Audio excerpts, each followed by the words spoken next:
സ്ത്രീക ദൈവത്തിന്റെ അതിപരിശുദ്ധ നാമം വാഴ്ത്തപ്പെടട്ടെ.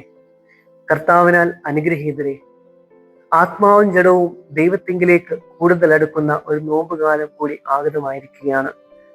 രവീന്ദ്രനാഥ് ടാഗോർ അദ്ദേഹത്തിന്റെ പ്രസിദ്ധ കൃതിയായ ഗീതാഞ്ജലിയിൽ ഇപ്രകാരം രേഖപ്പെടുത്തുന്നുണ്ട്: പ്രാണേശ്വര, അങ്ങയുടെ സ്പർശനം രാവും പകലും എൻ്റെ എല്ലാ അവയവങ്ങളിലും ഞാൻ അനുഭവിച്ചു കൊണ്ടിരിക്കുന്നു.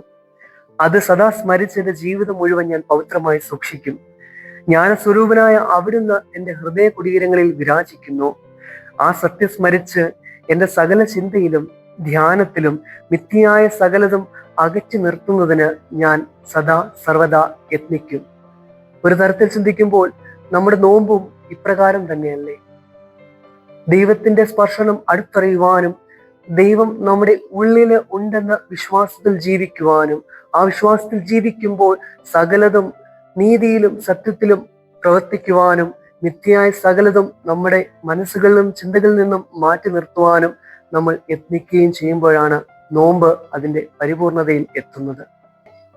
വിശുദ്ധ യോഹന്നാൻ ശ്ലീഹ എഴുതിയ സുവിശേഷം 2-ാം അധ്യായം 1 മുതൽ 11 വരെയുള്ളതായ വാക്യങ്ങൾ ഉൾപ്പെട്ടിരിക്കുന്ന വേദഭാഗം വിഷയമാക്കി നാം പഠിക്കുമ്പോൾ അവിടെ കാണുവാൻ സാധിക്കുന്ന ഉള്ളടക്കം കാനാവിലെ കല്യാണ വിരുന്നാണ് എന്ന് നമുക്ക് ഏവർക്കും അറിയാം.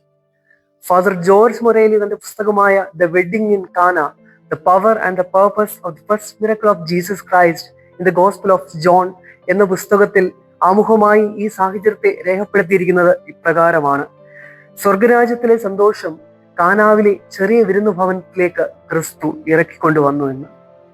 അടയാളങ്ങളും അത്ഭുതങ്ങളും ദൃഷ്ടാന്തപ്പെടുത്തുന്ന സ്വർഗീയ പിതാവിന്റെ സ്വർഗരാജ്യം ക്രിസ്തുവിലൂടെ മനുഷ്യരുടെ അടുക്കിലേക്ക് കൂടുതൽ അടുത്തു വരികയാണ്.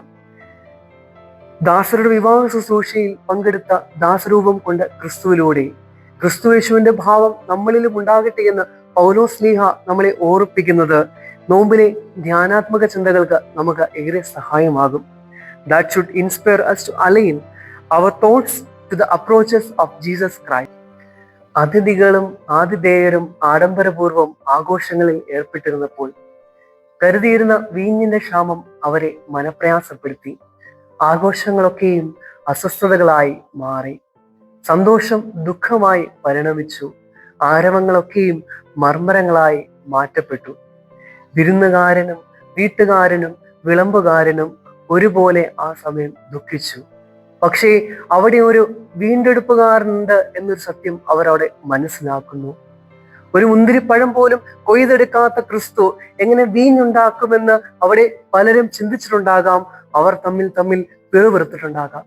അവരോടൊക്കെയായി മറിയം മനസ്സിലൊരു 1000 വട്ടം ഇപ്രകാരം പറഞ്ഞു കാണും: I have seen my son working miracle even before his birth. I have seen my son working miracles even before his birth. Water saw its master and it blushed എന്നെവിടെയോ വായിച്ചതായി ഓർക്കുന്നു. അത്ഭുതം നടന്നു. There happened a change. കൊത്തിനെ ഞായറാഴ്ച വായിക്കുന്ന സെദ്രയില് സൂചിപ്പിച്ചിരിക്കുന്ന ഒരു നിരീക്ഷണമുണ്ട്.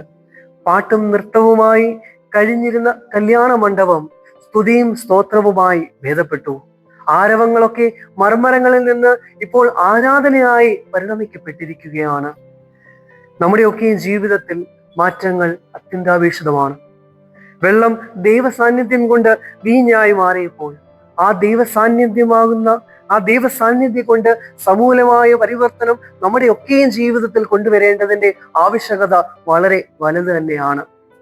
നിയമാടിസ്ഥാനത്തിൽ മാത്രം ഉൾക്കൊണ്ടിരുന്ന യഹൂദ മതമാകുന്ന വെള്ളത്തെ വിശുദ്ധിയിലും വിശ്വാസത്തിലും സത്യത്തിലും നീതിയിലും ക്രിസ്ത്യാനി എന്ന വീഞ്ഞാക്കി മാറ്റപ്പെടുമ്പോൾ അതേപോലൊരു മാറ്റം നമ്മുടെ ജീവിതത്തിലും ഉൾക്കൊള്ളേണ്ട ആവശ്യകത വളരെ വലുത് തന്നെയാണ്. The water of law turned to the wine of gospel. പച്ചവെള്ളം നിറവും മണവും രുചിയുമുള്ള മേൽത്തരം വീഞ്ഞായി രൂപാന്തരപ്പെട്ടത് ദൈവശക്തിയുടെ വ്യാപാരത്താലാണ്. നിർജീവമായ ഒരു വസ്തുവിൽ ദൈവശക്തി ഇത്രയധികം വ്യാപരിക്കുന്നുവെങ്കിൽ ദൈവത്തിന്റെ മക്കളായ നമ്മളിൽ, ദൈവത്തിന്റെ സ്വരൂപത്തിലും സാദൃശ്യത്തിലും സൃഷ്ടിക്കപ്പെട്ട മനുഷ്യനിൽ എത്രയധികം വ്യാപരിക്കും എന്ന് നമുക്ക് ചിന്തിക്കാവുന്നതേ ഉള്ളൂ. അതിനായി നാം ഒരുങ്ങുക തന്നെ വേണം. ഓരോ മനുഷ്യരിലും ദൈവം നിറഞ്ഞു നിൽക്കുന്നതിന്റെ ആവശ്യകത വളരെ വലുത് തന്നെയാണ്. എനിക്ക് നിങ്ങളോട് ഓർപ്പിക്കാനുള്ള ഒരേ ഒരു കാര്യം ഇത്ര മാത്രമാണ്. കന്യക മറിയാം പറഞ്ഞ ഒരു കാര്യം മാത്രം ഓർപ്പിച്ചുകൊണ്ട് എൻ്റെ വാക്കുകൾ ഞാൻ ഉപസംഹരിക്കാം. അവൻ നിങ്ങളോട് കൽപ്പിക്കുന്നതൊക്കെയും നിങ്ങൾ ചെയ്യുവിൻ. അവൻ നിങ്ങളോട് കൽപ്പിക്കുന്നതൊക്കെയും നിങ്ങൾ ചെയ്യുവിൻ. Jesus, the true bridegroom, will transform your empty hopes and turn them for the kingdom of heaven. ദൈവത്തിന് നമ്മളെ പരിവർത്തിക്കുവാനുള്ള, നമ്മളിൽ വ്യാപരിച്ച് നമ്മളിൽ മാറ്റം വരുത്തുവാനുള്ള ശക്തിയുണ്ട്. ആ വിശ്വാസത്തിൽ നാം ജീവിക്കുമ്പോൾ നമ്മുടെ നോമ്പുകളൊക്കെയും നമ്മുടെ ചിന്തകളൊക്കെയും ദൈവത്തിലേക്ക് കൂടുതൽ നമ്മെ അടുപ്പിക്കും. അനുരഞ്ജനത്തിന്റെ ആത്മാവ് നമ്മുടെ ഉള്ളിൽ വന്നുകൊണ്ട് സ്നേഹത്തിലും സത്യത്തിലും നമ്മൾ ജീവിച്ചുകൊണ്ട് സഹോദരനെ സ്നേഹിച്ചുകൊണ്ട് ഈ നോമ്പുകാലവും ഈ ജീവിതമൊക്കെയും നമുക്ക് മുന്നോട്ട് നയിക്കാം എന്ന് മാത്രം ഓർപ്പിക്കുന്നു. ദൈവം നമ്മെ എല്ലാവരെയും വാഴ്ത്തി അനുഗ്രഹിക്കും.